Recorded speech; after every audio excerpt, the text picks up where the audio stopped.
Welcome to the ThunderCast, your martial athletics podcast produced by the fans, for the fans, with your hosts, Russ Livingood and KD Hudnall. We're bringing you the thundering word on the thundering herd each and every week, so keep it right here.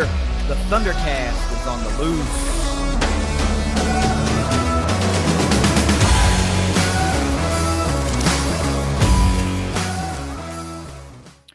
Thanks for downloading another episode of the ThunderCast. You can find us on Twitter at ThunderCast_pod.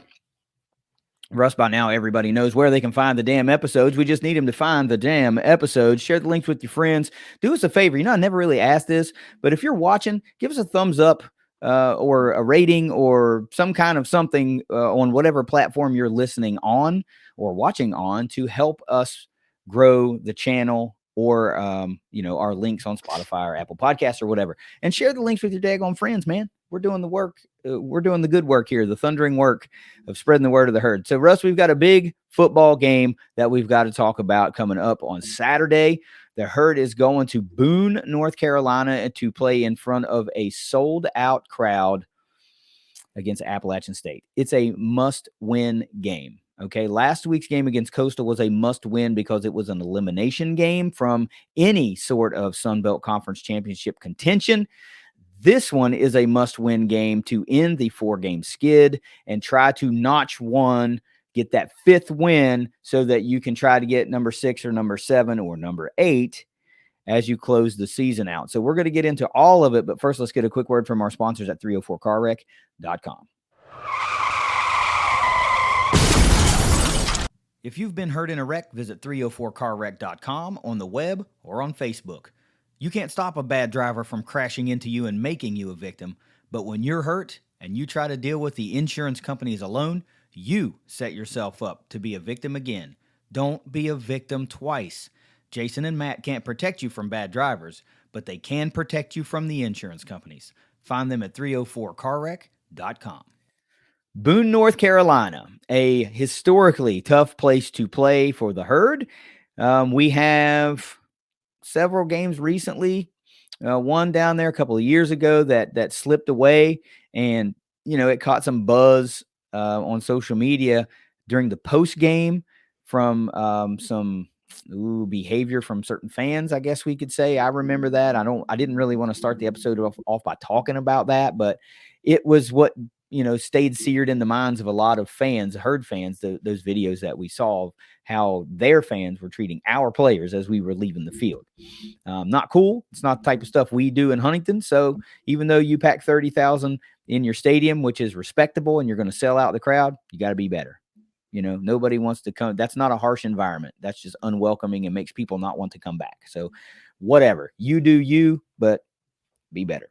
Russ, App State 4-4 on the season, 2-2 in the Sun Belt Conference. The game's going down November 4th at 6 p.m. again on NFL Network. Mixed bag on that one. Some folks liked the broadcast. Some folks did not care for the broadcast. I'm indifferent. As long as the herd's on, I'm going to watch it.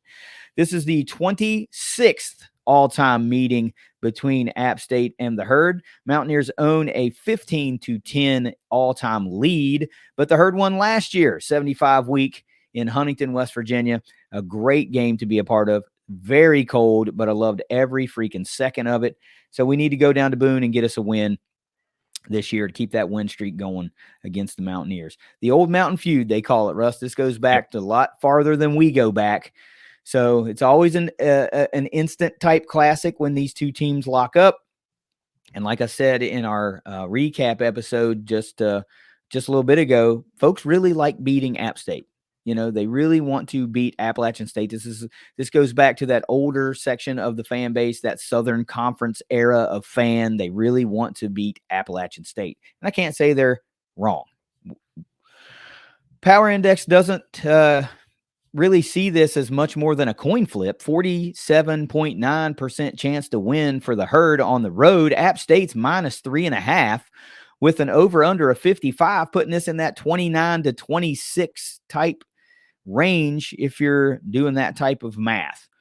Okay, what does this one mean for me before you get into some reaction? Number one, this is a must-win game to climb out of the cellar of the Sun Belt East Division. period. You beat Appalachian State, you put them in the cellar by owning the tiebreaker over the Mountaineers. Number 2, who do we see at quarterback? We talked about this a little bit. Who's going to start? Will we see more than one quarterback? Who's going to get the lion's share of the snaps, provided everybody stays healthy? Let's not bring in like an industry or injury scenario into this. But do we see more than one quarterback? And who sees the most snaps and the most action? And number 3, surprisingly, I don't know if you saw it, but I watched it. J.J. Roberts alluded to a return in this game just 2 weeks after a horrific, scary scene at Joan C. Edwards Stadium that many of us thought might have ended his season because it just looked so bad and was so scary. But no, he did an interview, and in that, he said, I wanted to go last week, meaning against Coastal, but it probably wasn't a good idea. But now feels like he's going to be back on the field against the Mountaineers of App State. And if that happens, what a big boost to this Herd defense. All right, Russ, initial reaction to this game. What are you taking into account for this one? What does it look like for you? Give me that 30,000-foot bird's eye view for the Herd and the Mountaineers.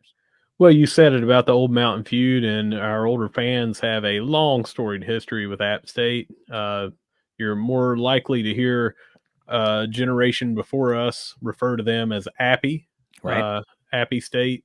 Don't worry, beat Appy were some shirts and slogans that were going around.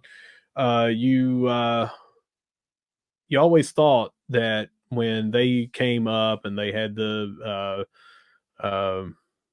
block field goal winning the game against Michigan, and then they had a couple other upsets, and then we got them on our looming schedule, that this would be something, hey, not too far away, similar rise up the ranks from our days in the Southern Conference and everything, be good to play them often, and now we're in the Sun Belt Conference with them. It's just been one of those targets of us versus App, that you want to see. They want to see it, we want to see it.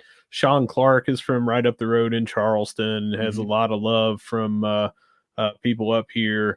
Their kicker is from Charleston. They're at GW, I think he was. Yeah, both guys, GW. Oh, I knew Sean Clark was. I was just thinking that's where the kicker was from. And, it's one of these games now. Both have underperformed against their expectations. We've had tight games against them the last 3 times that we've met. They've all been close. It seems like whoever's house that they're in has the hand up. So it's one of those games that you were expecting coming in that it was going to be a battle. Now both teams are underperforming. Both teams have their issues on defense and their issues on offense. And one of these teams, it looks like if they lose, might not go to a bowl game. It's not impossible that both teams, whoever loses, could still go to a bowl game. Certainly still possible. But it just kind of looks that way, that whoever wins probably will go, whoever loses probably won't go. It's getting down to that nitty gritty. Again, you could lose this game, win the next 3, and it's a moot point. Of course. But yeah. But big implications in this game. Favorable matchups on both sides. It just depends on which team on both sides comes to play. So that's what it looks like from here. Yeah, and let's talk about that real quick. That's a good point. The loser of this game is really behind the 8 ball, because then you're going to have to go win 2 out of 3 to get the 6 wins. And we know who's on the Herd schedule. You go App this week, Georgia Southern, who also remains on the Appalachian State schedule. Then Marshall has South Alabama and home and senior day for Arkansas State. Now, Appalachian State's schedule is more tough from the surface because they have still remaining after the Herd. They got Georgia State on the road. We saw what they did to the Herd on the road. Then they've got James Madison on the road. Not going to be not going to be an easy game at all for Appalachian State. And then they return home to close it out at Boone against Georgia Southern. So they lose this game. They've got to win 2 of 3 against Georgia State, James Madison, and Georgia Southern. That's a tough task. Marshall's got an easier road to get 2 out of 3, but still not easy. So you've got to win this one. You're right. The winner in this game has the bona fide leg up at bowl eligibility. So these are always tough, and I go back to recent history when it was the COVID season, and Appalachian State ended up on the schedule kind of like hey, we need a game. You guys want a game? Let's get a game happen. And it became part of a 2-year thing. And then we joined the Sun Belt. So it turned into more of that, obviously. But, remember, they come into our house, top 25 team, and we beat them. That's the Brandon Drayton peanut punch game that Nazi Johnson, the ball bounced right into his arms into the end zone. And, that was a big win. That's a top 25 win.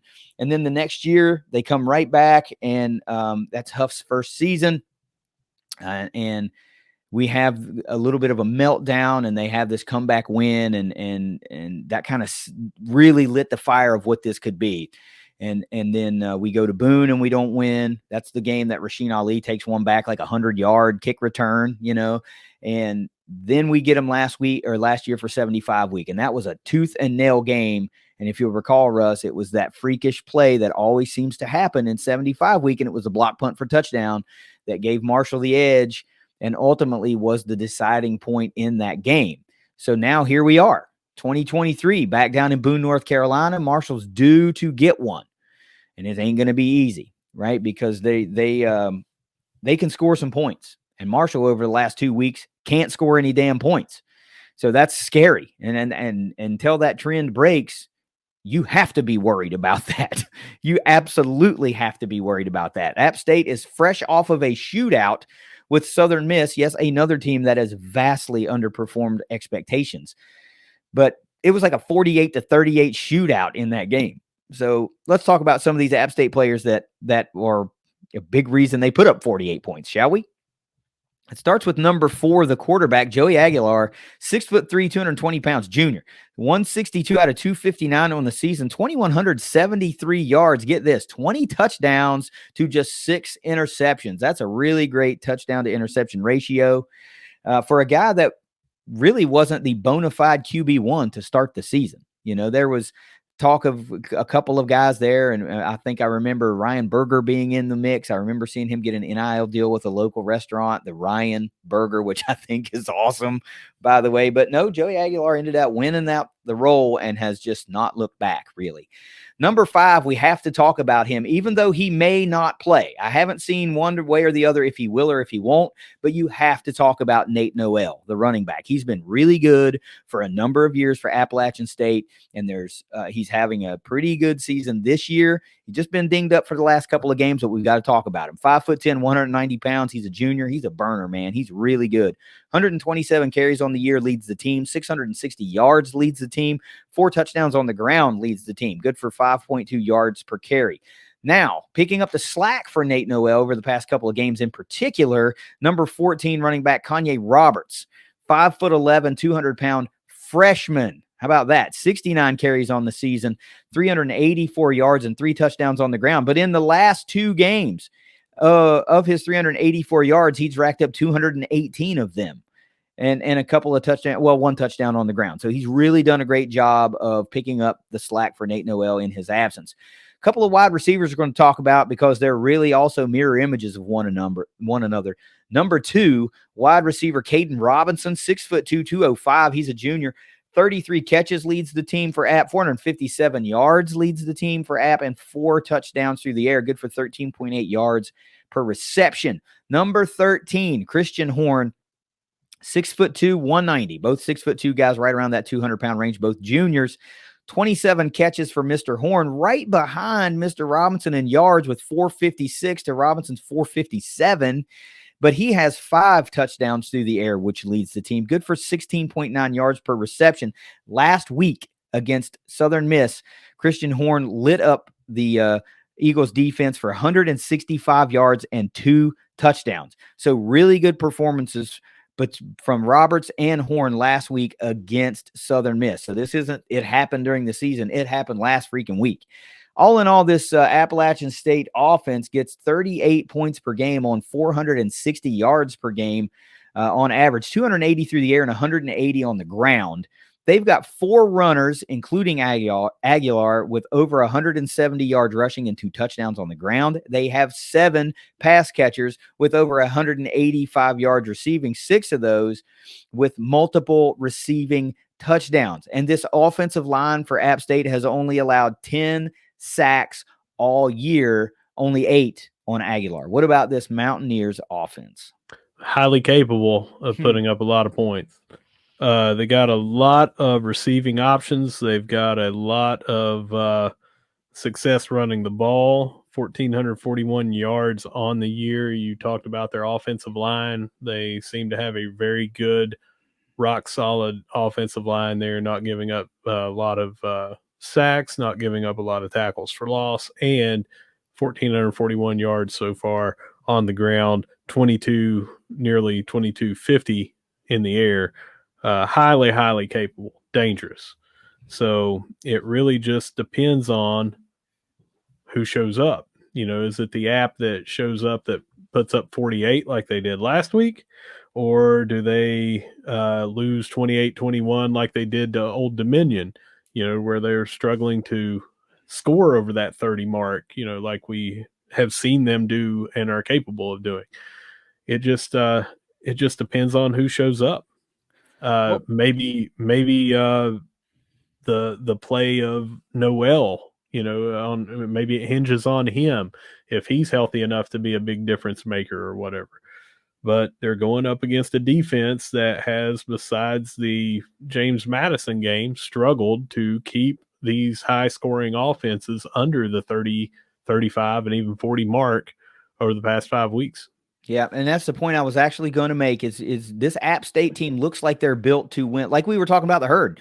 They can win games in tight games, or they can go toe to toe in a shootout. And now over the past couple of weeks, Marshall's not built for that shootout because we're not putting any points on the board offensively. Yep.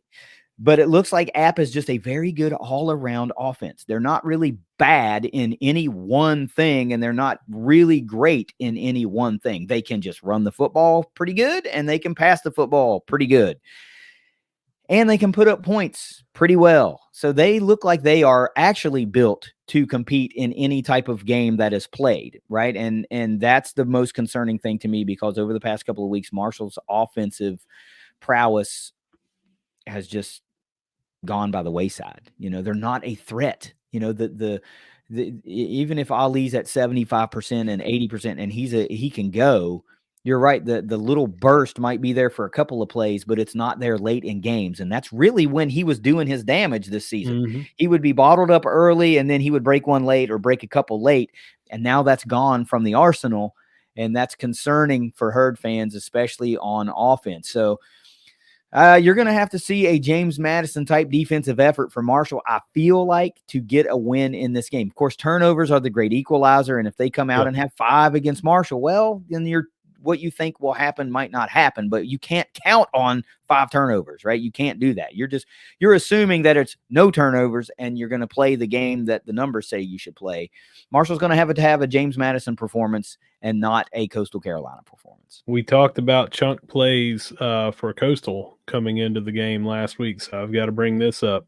Long runs here of 68 and 61 by Noel and Roberts, respectively. Then just listen to these going down the wide receivers: 34, 52, 57, 69, 43, 67, 32, 15, 18, 15, 22, 19.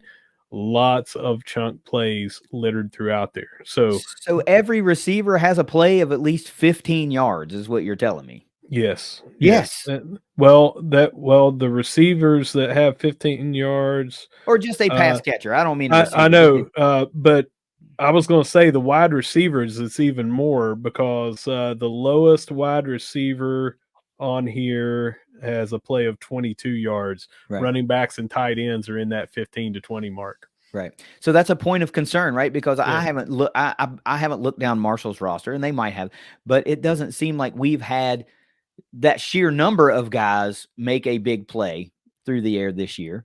We've had guys make several, but it's a lot harder to defend against 10 than it is against 4 or 5, right? So I've got them right here. This is just right down everybody that got a reception: 24, 31, 36, 27, 29, 75. And we know that was on that double pass from Roberts. Right. Or not Roberts. Montgomery. Chuck Montgomery. 23, 65, 19, 35, 20, 20, 12, 17. Okay, so that's not bad. That's Not actually as pretty bad. good. Yeah, but we don't have nearly the 60s and 50s that they have. Right. Chunk plays have just plagued the herd all year long, and it's the theme that we have not been able to stop talking about because it keeps happening.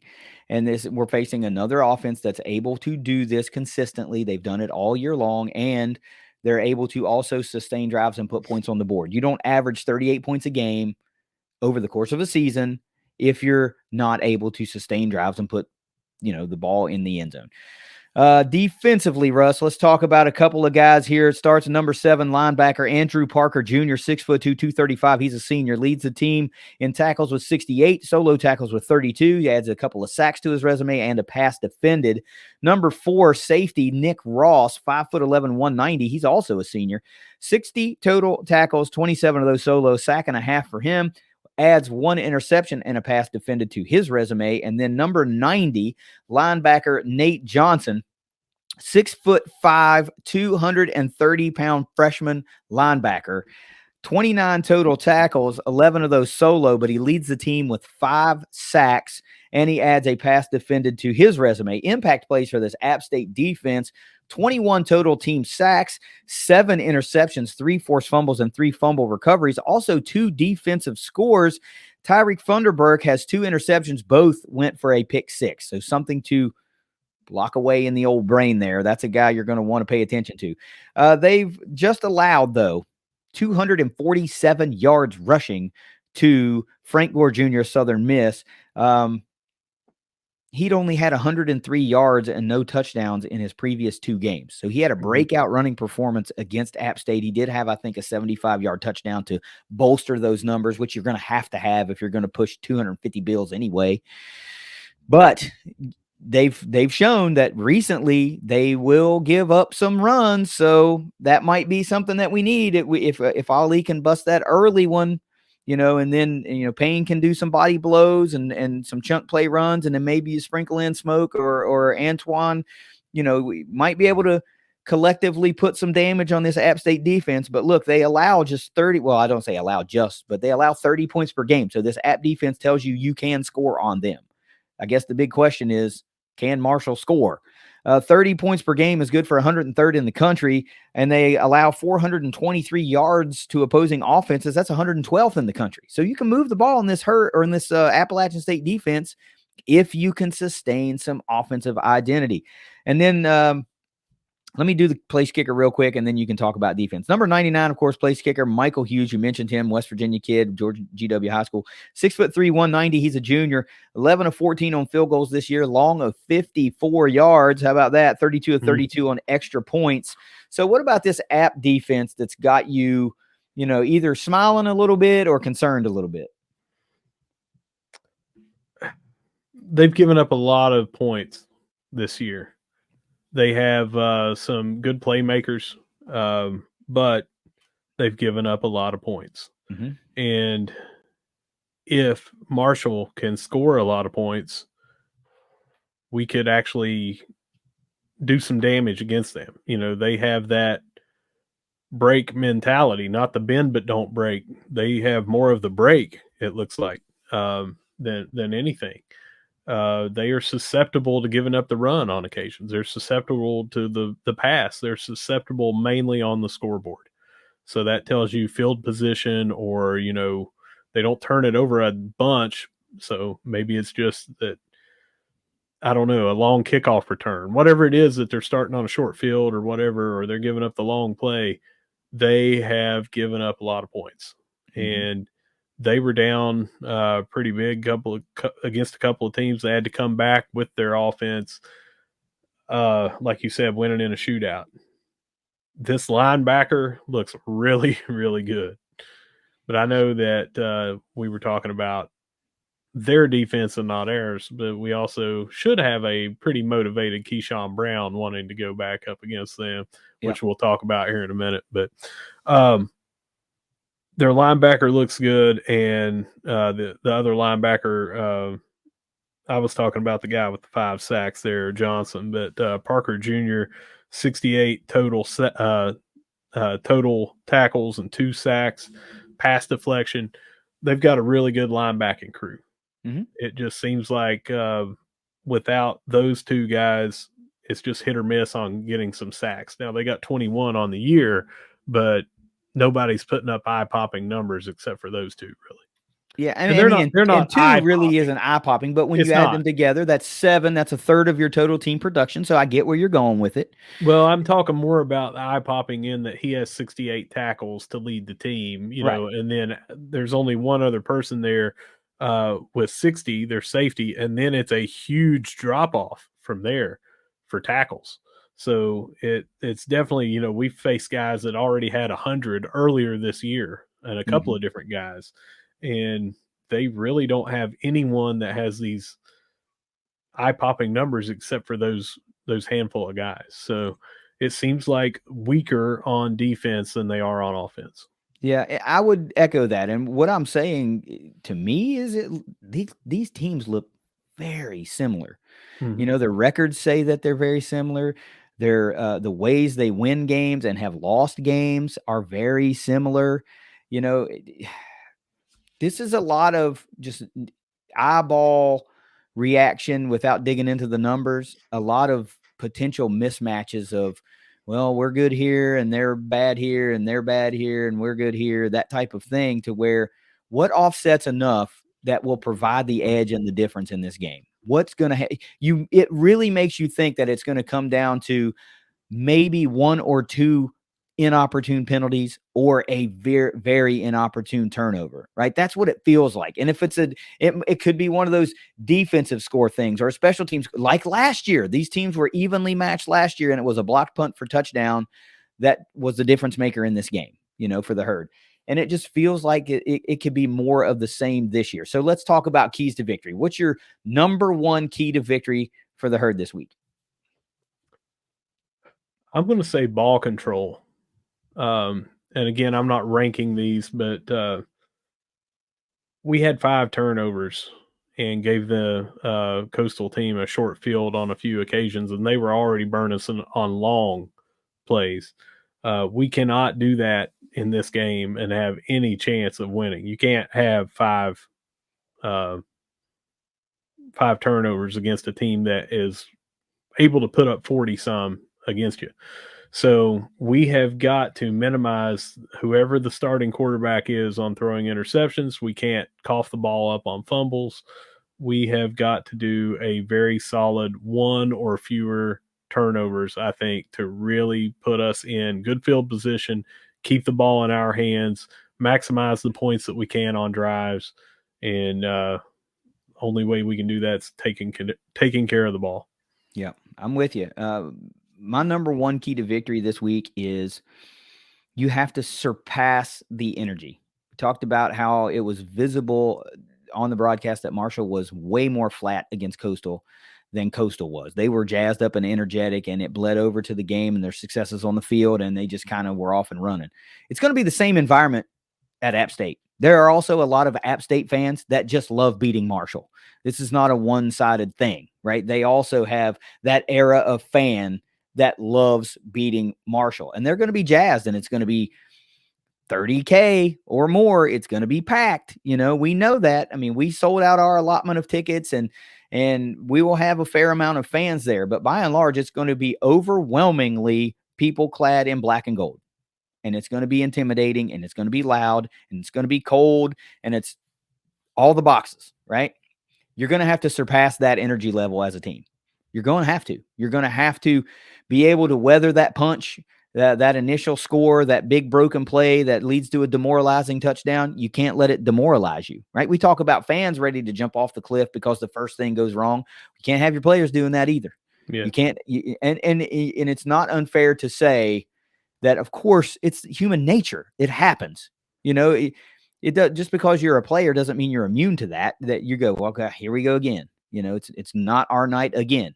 It Control what you can control, right? And you can control your energy level. As a fan, as a player, and as a coach, all of us can control our energy level. We're not only going to have to match that energy, we're going to have to surpass that energy. And there's going to be a lot of it in Boone. But to me, you come out flat, You've already put yourself behind the 8 ball. You've already given them an advantage. They already are going to smell weakness and see blood in the water, and they're going to want to pounce on that. Got to come out fired up. Everything has to be like almost sensationalized to a point. Like you have to overreact positively to keep that energy level high almost. But to me, that's the number one key to victory. Set yourself up for success with your attitude and how you approach the game. What's your number 2? My number 2 might help with your number 1, and that is that we have got to get the monkey off our back, and we've got to score early. We can't get into this situation. It's almost like the longer it goes, the more it gets in your face, almost like when you're facing a no-hitter, that it starts creeping in that, hey, we haven't gotten a hit yet, and then it starts playing against you in your head. Well, we haven't gotten a touchdown off the offense in 9 quarters, and we have got to get one in the first quarter. We've got to get on the board early. We've got to establish that, hey, if nothing else, we get the confidence that we can go down here and score, and we have got to do it. We got to do it early. I would love to see it on the opening drive, if that's we get the ball off the kick or we get a stop and then we score. But I would like to see us up first, and I would like to see that on our opening drive, that we can show that we can go down and not have to punt or have an interception or have a turnover or a loss of downs or whatever, that we just sustain a drive, get in the end zone, and set the tone early. Yeah, I don't think it's going to be any surprise to you that my number 2 key to victory is score any way possible. Any way. I don't care if it's 100 field goals in the game. You've got to score. Yes, you've got to score an offensive touchdown. I don't care if it's a defensive touchdown. I don't care if it's a special teams touchdown. I don't care. You just have to score. Of course, we're out there trying to score. We get that. It's not like we're just wasting drives. You're like, well, you know what? Just hand it off 3 times. Screw it. We'll punt it back and we'll play defense. That's not the game plan, obviously. But you just have to score, man. 9 quarters without an offensive touchdown. I'm not a super stats expert, but I don't remember the last time Marshall went 9 quarters without an offensive touchdown, because I just don't pay that damn close attention. And I only realize it now because we're in the midst of it right now.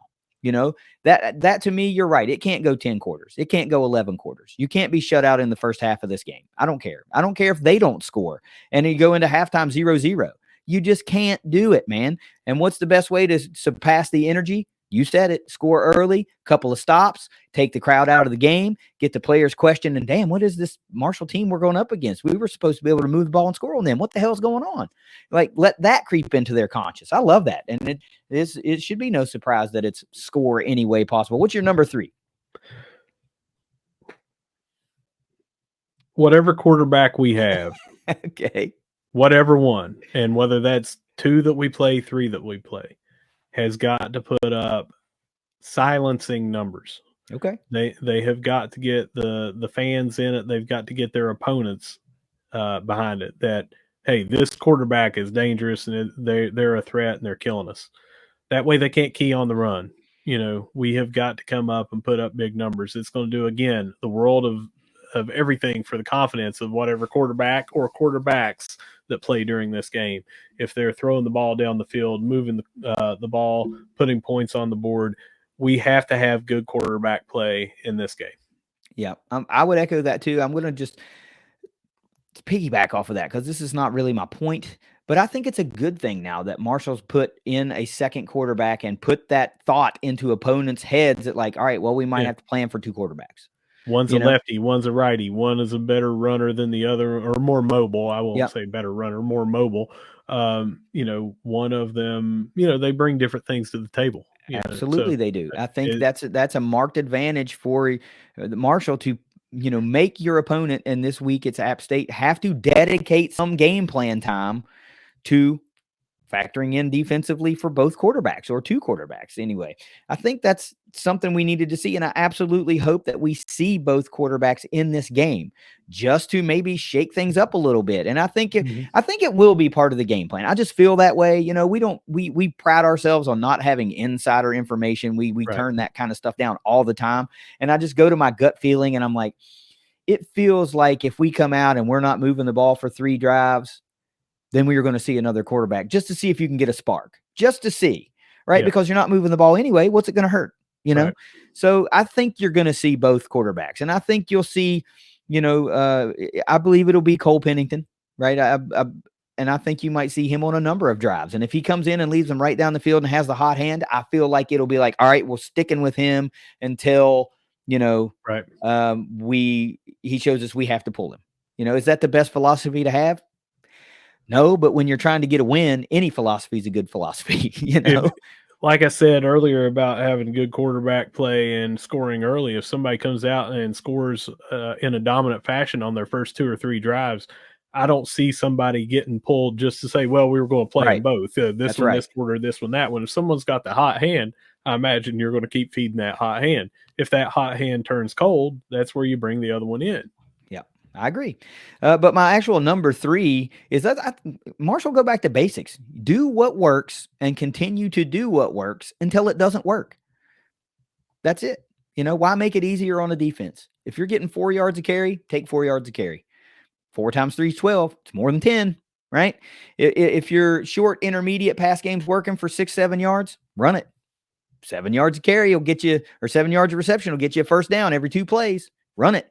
You're probably going to have to take some calculated risks at times. You're going to try to exploit a tendency at times, but do what works. And if what you're doing isn't working, then do something different until you find something that does work. You're doing whatever you can do to get a win. So get out of your own way. We need to get out of our own way and just try to make it as rough as possible on an Appalachian State defense to stop this herd consistently. That's it. What's your number 4?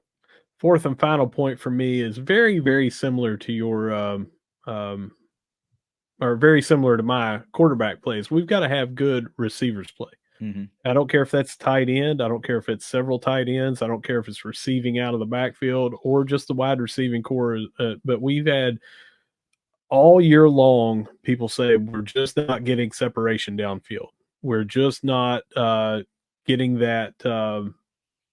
We're dropping that guaranteed first down on third down.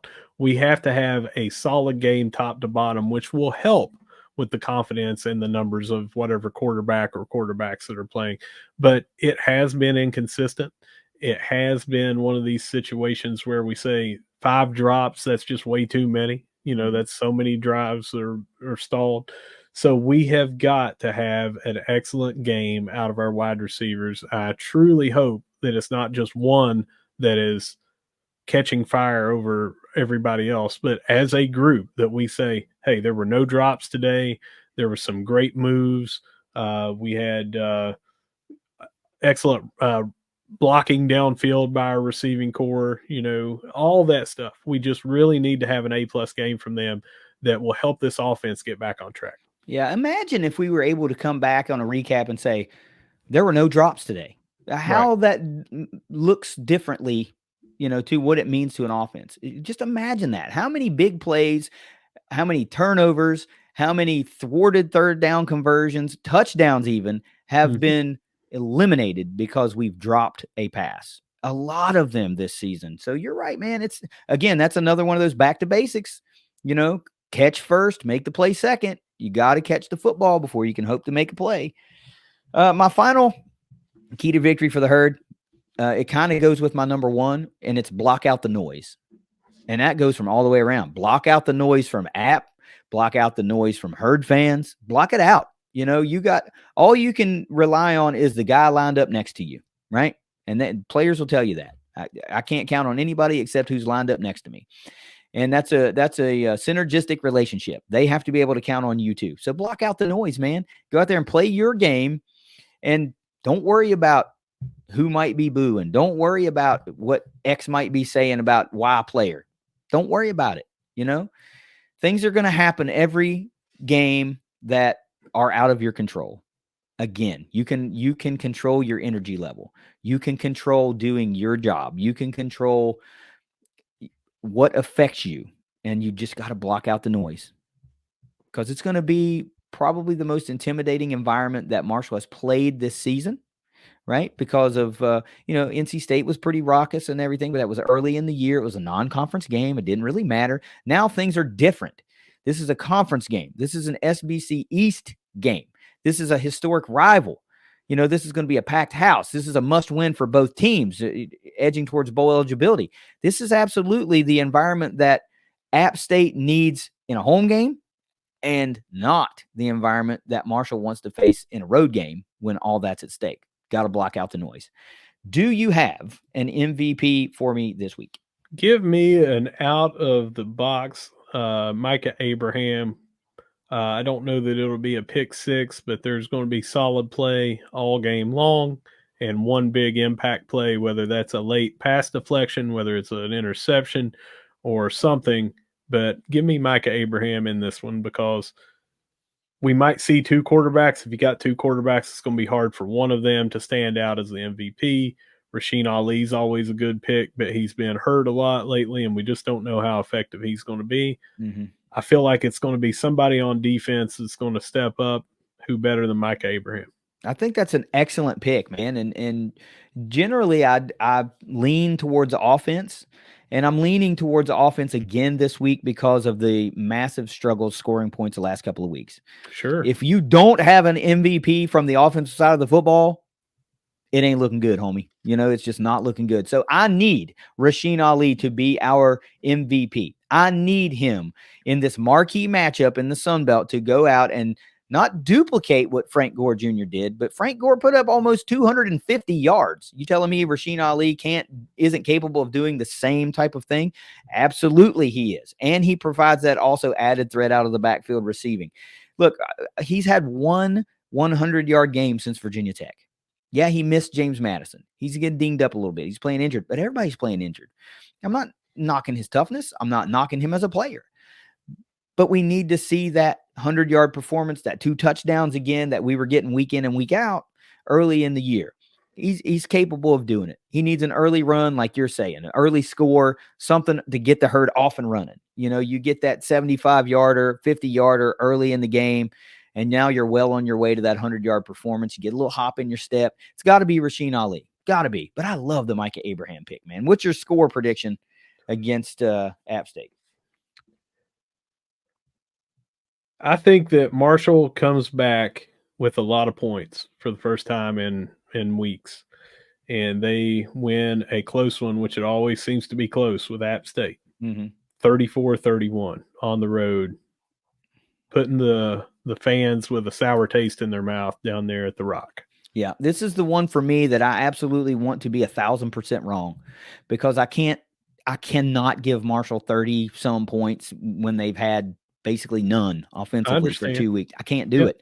I do not like Marshall's chances in this game because of all of the things we talked about. It's a home game in Boone, and it's sold out, and it's elimination.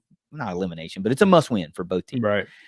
I just don't feel good about it, man. If we had been putting up any type of offensive showing the past couple of weeks, I'd feel differently. 28-17, I think App takes care of business at home. I do. I think they take care of business at home. It won't be for lack of effort. It won't be because we're not playing hard, but we've just had too many turnovers late in games that have taken points off the board and put points on the board, on the ensuing drive for our opponents. 28-17, I freaking hate to say that, but that's just what I feel like it's going to be. You got any final words for me? I kind of tried to sum it up on Twitter and everything, but I'm here for the long haul. I'm going to be here longer than any player, God willing, with being able to live on this earth. Any player that's playing right now in any sport that we have, I plan on being here longer than them. Any coach that we have, that's just the nature of the coaching thing. People retire, they take different jobs. I'm going to be here as a fan, and I don't think that I will ever say I've given up. I don't think that I will ever say, well, I'll not go back. I hope that I can hobble enough to go to Boone. We're talking 4.5 hours down, trying to have to walk around, park wherever, and still walk into the game, up and down the steps and everything. It's going to be hard. I'm still trying to go. So I urge you as a fan to just consider and self-reflect. Do you love Marshall? If you do, try to talk about that love in a better way instead of trashing it. You don't want to trash your wife. You don't want to trash your kids. You want to constructively criticize them, but not be hateful. Do that for your family here, your Marshall family, and stay on board. This team needs us. Our entire athletics department needs us in all sports. We can't give up on women's soccer. We can't give up on baseball. We can't give up on men's soccer, who's doing great. You just can't give up on any of them. Mm-hmm. When they're down, that's when they need you the most. And that's all I'll say.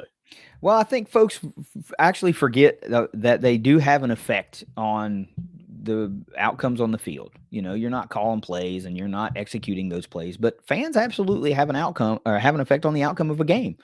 You know, so if your energy level is high, the players feed on that. If you're out there hooting and hollering, the players feed on that. If you're doing the opposite, the players see that too. You don't have to pretend like everything's perfect, because it's not. 4-4 is not perfect. Four losses in a row is not freaking perfect. But you can exercise your displeasure in a fairly meaningful way. Yeah. Because disparaging players and coaches isn't going to change anything other than potentially sour their feeling on being at Marshall, you know? And if you think like, well, I'll just be hateful until they're great, that ain't going to work. You know, I mean, come on.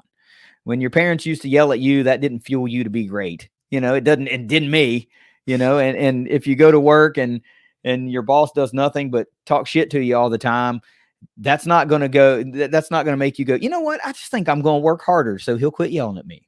That doesn't happen either. Be upset. It's cool, fine, but be upset. I'm not telling you not to be upset. Just don't be mean about it. Don't be rude about it. And he's like, that ain't helping nobody. Dang. I mean, I get angry too, and I get upset that, you know, we're not winning games too, but what the hell? It's just like, be a decent human, man. You don't have to be like mean about it. So get out from behind your anonymous social media handle and put your name out there, put your face out there if you've got certain things to say about certain people, and don't be afraid. You know, people see me, they know what I look like. They know my name. They know your name and your face. Like if you see Russ in Huntington, you're going to know it's him. Right. And we're not afraid about saying what we feel, but I'm not mean about it. I mean, be the fan you want to be. I say that all the time. I ain't the fan police. I don't give a shit what you do. Be the fan you want to be. I would just ask that you be slightly more cordial about how you interact with people. Come on, man. That's it. Just be a decent human. I mean, God, why you want to try to run people out of town? What do you get out of that? That sounds like you're miserable, so you want to make everybody else miserable. Come on, man. It's a football game. I want to win too, but it doesn't affect my life. You know, I have far more enjoyment throughout the week leading up to the next game. If we've got to win, I feel good.